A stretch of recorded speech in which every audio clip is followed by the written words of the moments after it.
Okay, kasama ko si Dr. June Dizon, obstructive sleep apnea, malakas humilik, 'di ba? Maraming may ganitong problema. So, ano bang magagawa nila, Dr. June? Paano muna nila malalaman na itong paghilik ay masama pala?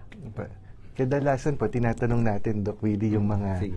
mga kasama sa pagtulog, Oo. bed partner, kung naghihilig talaga. Kasi yung mga tao, hindi sila aware kung naghihilig sila dahil natutulog nga po. So una, tatanong muna dun sa kasama sa bahay kung naghihilig. Tapos, kung ganong kalakas at kung tumitigil yung paghinga. Yun po yung importante. Kung pagising nila, well-rested ba sila? Kung hindi, baka sintomas na po yun ng sleep apnea.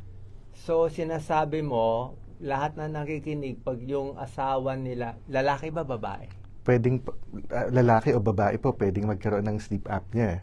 So, Bata, matanda, teenager? kahit sino po, pwedeng bata, teenager, matanda, pwede pong magkaroon ng sleep apnea. So, ang pinaka-sign ng sleep apnea, malakas humilik, tumitigil yung paghinga. Gaano katagal yung tigil ng paghinga? Dapat at least 10 seconds na tumitigil yung paghinga po para ma-consider na apnea po siya. Sandali lang yung 10 seconds.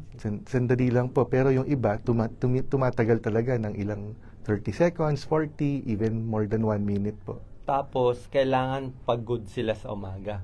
Opo, pagkagising, kahit natulog po sila ng sapat, 7 to 9 hours, parang hindi pa rin refreshing yung pakiramdam nila pagkagising. So, may problem na po kapag gano'n. Gaano kalakas dapat yung hilik? Pwede bang mahina lang ang hilik? O ano bang dapat yun? Kung mas malakas, mas malaki yung chance po na may sakit sila na sleep apnea. Pero meron naman po na mahina lang yung paghilik, pero bumabagsak yung oxygen level nila sa katawan. So, nagiging problema din po yun. Okay. Medyo itong sakit na to, parang past itong year 2000 up lang na-discover? Opo, as early as 1980s, meron na po yun sa ibang bansa. Pero yung awareness niya, nung sineryoso na po ng mga tao dahil, related po siya sa heart disease, sa stroke, dun sa mga lifestyle, yung bumababa yung quality of life, naging aware na rin po noong mga 2000, pero wala pa tayo nung mga diagnostic center, yung sleep laboratories Wala dito pang noon. ganyan, wala pang sa hospital ngayon, marami na. Si Dr. June Dizon, expert siya ng pulmonologist, internist muna, di ba? Nag-internist siya, 3 years, nag-pulmonologist siya, tapos nag-aral pa siya ng sleep specialist. So, pag hindi kayo makatulog, hindi masarap ang tulog, at humihilig sa pagtulog, siya yung expert. Makikita nyo sa Manila Doctors Hospital. So, pag ganito ang mangyayari, meron bang typical itsura na medyo mataba, malaki ang leeg, o yung tonsils malaki? Meron bang typical o wala? Meron po. Pag nakita yung isang tao, minsan naging judgmental tayo. Yung mga overweight po, mas madalas silang magkaroon ng sleep apnea. Yung mga bilog yung muka, tulad ko, sabi ko, nakwento ko kay Doc Willie, may sleep apnea po ako eh. Bilog yung muka, walang leeg, yun po yung mga pro na magkaroon ng sleep apnea. So, alam mo, Dr. June, bilang pulmonologist na may sleep apnea ka, kaya ka nag-aral ng sleep specialist? Actually, nung una, in denial po ako eh. Pero high school pa lang, sinasabihan na ako malakas maghilik. Tapos, pagising, parang hindi sapat yung tulog kahit matagal na. Antukin sa umaga, masandalang tulog, madalas irritable, kahit mabait, naging irritable. So nagbabago ugali ng tao? Opo, kasi pag yung hindi sila rested kapag katulog so konting gusot, naiinis na sila. Part po yun ng mga sintomas ng sleep apnea kasi po. So, bukod dito, pupunta sila dapat, meron bang home remedy? Let's say, hindi pa nila kaya mag-sleep clinic kasi alam ko medyo mahal ang sleep clinic, di ba? Oo, alam ko meron sa lung center, sa mga hospital. So, pinakamaganda, pupunta sa sleep clinic, matutulog doon, may mga aparato, malalaman. Opo, yun yung talagang pinakamaganda. Tawag sa medicine, gold standard. Yun talaga yung sure way para malaman kung may sleep apnea. So, bukod sa pulse oximeter, meron bang sa ulo din? Yung sa ulo po, may mga makikita na yung electrodes para makita yung brainwave, kung yung tulog ba ay dire-diretso o paputol-putol, at kung nagiging malalim ba yung tulog or mababaw lamang po. Pero syempre sa kababayan natin na may hirap, lalo na followers ko, na takot magpa-check up sa doktor kasi namamahalan, meron ba silang magagawa na ano bang magagawa mo nilang 1 to 10? Baka mawala din yung sleep apnea nila. Oo. Yung isa sa mga pwede nating gawin, pag kung matutulog, nakatagilid po kaysa nakatihaya. Tagilid Sa left side or right side, Gano'ng pwede po. kalaking unan pag tagilid? Yung unan, mga 2 to 3 pillows po kasi gusto natin 45 degrees kung nakaangat po yung ulo sa kalikod natin para mabawasan po. Dalawang unan. Opo. Tsaka medyo mataas. Medyo mataas po sana. Bakit? Kasi yung pagbabara ng lalamunan, lalo kung malaki yung dila o yung tonsils po o malalim yung ngalangala, hindi siya totally na black. 1/2 lang yung nabablock kasi nakatagilid po tayo. So, pwede na makuha doon. May mga ganun po yung positional sleep apnea. Nababawasan naman siya. It may help na mabawasan yung sintomas at yung mag-improve yung pagtulog, pero hindi rin siya guarantee na maa-address po yung sleep apnea. Pero yung mura yun eh. Opo. Tapos, papapayat. Papayat din po. 10% change ng weight, significant na tayo. Importante yon. Kung overweight, hindi naman pwedeng mabawasan agad yung timbang ng agad-agaran. So, dahan-dahan over 6 months, 10% change, malaking bagay na po. Kung hindi naman siya overweight, kailangan pa rin siya magpapayat o hindi naman? Hindi naman po. Kung normal. Kung medyo chubby lang at malaki lang bilbil konti. Ganun. Basta kung normal po yung pangangatawan, yung body mass index, hindi na po kailangan. Hindi na kailangan. Apo. Tapos, meron bang hangin na wala, no? Aircon? Ba? Yung aircon, wag masyadong malamig. Kasi kung malamig Ayaw mo po, malamig? kung malamig, pwede tayong sipunin. Kung nagsipon tayo, magbabara yung daanan ng hangin sa ilong. So, nagbubukas yung bibig pag ganun. Sinusubukang huminga sa bibig, mas maluwag yung daanan ng hangin sa ilong kaysa doon sa bibig. Kaya, yung mga may allergy, pwede uminom ng anti-allergy? Pwede po, Doc. Yung mga may allergic rhinitis. Bilastine. Opo, yung mga antihistamine in general. Antihistamine, pwede. Pwede po. Ano pa pwedeng makakatulong? Yung mga nasal spray, may tulong ba? Pwede rin po kung kailangan nung sodium chloride nasal spray o dun sa mga malalang rhinitis, yung steroid, makakatulong din po 'yon. So yung mga alagang pusa, aso, dapat lilinisin yung kwarto, mga pillows, counted din 'yon, di ba? Opo. Ano pa pwede gawin sa sleep apnea na hindi mo na mamaya na tayo dun sa may gastos. Wag iinom ng alak bago matulog po. Sabihin nila masarap tulog nila sa alak. Kaya lang nakakatulog sila pero yung quality ng tulog hindi siya maganda, mababaw lang yung tulog. Yung after pag nawala na yung alak sa katawan, magigising na sila. Tapos po yung sa alak yung nare-relax masyado yung katawan. So kung may sleep apnea, sobrang relax. Lumalala lalo yung paghilik.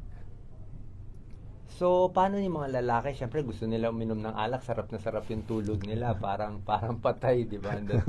So, okay lang sa kanila yon. Pero, bali, too relaxant, di rin pwede. Masyadong nalasing. Yun yung iniiwas po natin, yung sobrang lasing. Kasi yung alcohol po, Doc, para alam ng nakikinig natin, pag small amount, stimulant siya. Pero pag malaki na, yung sobrang lasing, yun, nagkokos na po siya ng pagkatulog. Okay. So, meron pa ba siyang magagawa? Yung bawal kumain sa gabi ng marami? Wag masyadong mabusog sa gabi po. Kung maaari, matutulog lang, kakain lang ng 2 hours bago yung takdang oras ng pagtulog para hindi masyadong mapuno yung tiyan. Ano magagawa nung asawa, lalaki o babae, pag nakita niya nag-i-sleep apnea si Pwede nating ipalit gisingin, sabihin na magpalit ng posisyon, lalo kung nakahiga siya nakatihaya, na lang, sleep on the left side po. Pag okay kayo ni Mr. ni Mrs., gigisingin mo. Pero kung inaway ka, bahala siya, huwag mo gisingin. Pero marami ako nababalitaan, may naka-heart attack at may namamatay sa sleep apnea. Totoo po yun, kasi yung komplikasyon ng sleep apnea, kasama po doon yung heart diseases, stroke din po. Yung pag sinabi natin heart diseases, irregular heartbeat. Pag nagkaroon ng irregular heartbeat, pwedeng magkaroon ng heart attack, pati yung heart failure po, ano siya, komplikasyon ng sleep apnea, yung madaling mapagod, na sumasakit yung dibdib, pag naglalakad o umakyat ng hagdan, yun, pwedeng magkaroon ng event habang natutulog po. So, pag meron ka ibang sakit, lalala with sleep apnea. Opo, Pwede ka ma-heart disease, ma-ibang sakit. Opo, pwede po. Yung kasama doon, yung high. Meron nagtatanong bata nakaka-sleep apnea. Meron ako mga ibang kamag-anak. Bata pa, parang 4-5 years old medyo mabilog, malaki dito, ay parang may sleep apnea na rin nung chinek Opo, sa mga anong mga age ba to? Teenager pa, bata, ano ba? Kadalasan po sa mga bata, yung mga 2 as young as 2 years old, may nakikita po ako hanggang before teenager kasi sila yung mga age bracket na malalaki yung tonsils, lalo kung mahilig kumain ng mga junk foods, mga chocolates, tas hindi nakapag-toothbrush or gargle, lumalaki yung tonsils nila because of the recurrent tonsillitis. Okay, paulitin natin. Ano connection ng chocolate sa gabi tsaka sleep apnea? Pag kumakain po ng chocolate o junk foods, pwedeng magkaroon ng paulit-ulit na tonsillitis yung bata. Bakit siya magkaka-tonsillitis sa junk food? Kasi yung maliliit na particles ng mga chips natin, pwedeng ma-stuck dun sa throat nila. Ano nga tawag doon? Tonsillitis? Di ba merong mga tonsil stones? Stones, apa. Meron din, may ano rin po yun. Medyo mabaho yun, di ba? Tonsil stones. So, pag marami ka noon, lalong mamamaga ang tonsil. So, may tulong yung salt water gargle. May tulong din po. Di ba? Para lumiit ang tonsil, para hindi magbara. Pwede rin. Pwede po, may iwasan yung infection po na nagkokos ng paglaki ng tonsil po. Meron pa ba tayong libre bago doon tayo sa may yun na lang, dasal para magandang hangin. Doon sa naman po, humidifier, ano pa ba?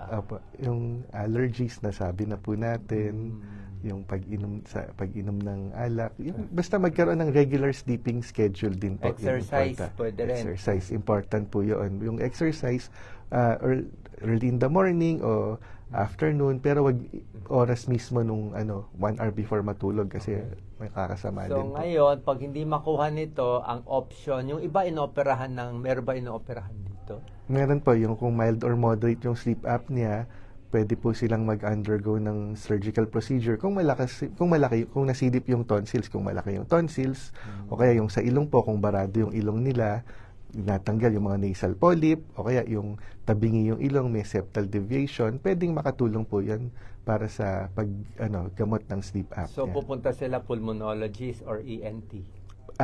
Pwedeng pulmo, pwedeng ENT po, yung nag-handle. Tapos yung pinaka life-saving, hinintayin natin yung the best sa lahat, ito nag-invento ng CPAP machine. Sayang, wala kang dalang CPAP. So, parang yung mga may sleep apnea, mas mahal pa yung CPAP machine nila kaysa sa misis nila. Diba? Pwede mawala si misis. Pwede mawala ang anak, wag lang mawawala yung CPAP machine. Ano ba itong CPAP? Totoo po yun, Doc Willie, kasi may mga pasyente ko, pag nagta-travel sila, mas hinahanap yung CPAP machine nila kaysa sa asawa. Oo, asawa, ma-heart attack ka, itong CPAP machine. Ano ba ginagawa? Bakit mahal ng mga may sleep apnea itong CPAP machine? Kasi pag may sleep apnea, nagkakaroon ng pagbabara dun sa lalamunan. So, yung CPAP machine, may maliit lang na mask na sinusuot sa ilong. O kaya, maliit lang pa, pwedeng sa butas lang ng ilong, or meron din pong ilong sa bibig, yung sakop niya. Ano maganda, yung ilong lang or ilong and bibig? Parehong maganda po, depende naman yun sa kung saan comfortable yung gagamit po. Yun yung pinaka-importante. Sa'yo, ano gusto mo? Sa akin yung sa ilong lang po yung nasal pillow yung so, tawag. So, okay lang ilong lang, pero sa bibig, barado? Kasi po yung CPAP, nagbubuga siya ng hangin para lagyan ng kalso o buksan yung lalamunan natin. Yung mga nagko-collapse na soft tissue, yung tonsils, yung ngalangala o soft palate, yung dila, inaangat niya to pressure ng air para masigurado na adequate yung pumapasok na hangin saka lumalabas na hangin kapag natutulog tayo. So, kailangan magpa-check sila sa pulmonologist para sakto yung CPAP o baka mamaya may bumili na lang sa Shopee, Lazada. Yun po yung iniiwasan na ako, ina-advise ko, iwasan na yung pagbili agad kasi importante. Baka wala naman sleep apnea. Yun po. Baka wala namang sleep apnea. At kung bibili ng machine, yung dapat angkop talaga yung setting dun sa pangangailangan nila. May setting pa. Opo. May setting, may lakas, may ano. Opo, depende sa pressure po yun ng mga ano. Mahal ba yung CPAP machine? Hindi tayo nagbebenta. Wala tayong gamitin na naman tong fake news. Hindi siya mura. Hindi siya mura pero sobrang sulit kasi yung cost niya mga 40 to 60,000. 40 to 60,000? Medyo mabigat pero kung iisipin po natin mas mura yan kaysa ma-admit sa ospital o kaya madagdagan yung mga gamot natin na iniinom. So may high quality CPAP, may low quality. At may ganun po, pero 40 to 60,000. may mga ano naman, parang kotse din po yan. Merong mga brands na pangmasa, may brands na pang luxury. Yung CPAP, basta ginagawa niyo yung trabaho, okay lang po. Final words sa mga may sleep apnea, anong gagawin? Nag-iisip yung mga misis? So, wag nating ikawalang bahala yung paghilik kasi ako po personally may mga kaibigan ako na nagkaroon ng problema sa health nila dahil sa paghilik. So, consult your at least primary care physician kung kailangan yung specialist para makita kung kailangan ng sleep study. Kung sabihin na kailangan ng sleep study, wag pong manghinayang dun sa gastos kasi it can be life-saving and mag-improve yung sleep quality natin. May mga, lang po, yung mga sa government institutions, may available naman po na mas mura. Actually, may mga PhilHealth only na programs. Pwedeng PhilHealth sa sleep. Pwede. Pipila lang po tayo. Siyempre, yung medyo marami yung gustong magpa-test. Tsatsagain natin kaysa wala naman po tayong ginagawa. Important pa rin yung health po natin. Okay. Thank you very much, Dr. June Dizon. Salamat po. Thank you po, Dr. Willie. Thank you.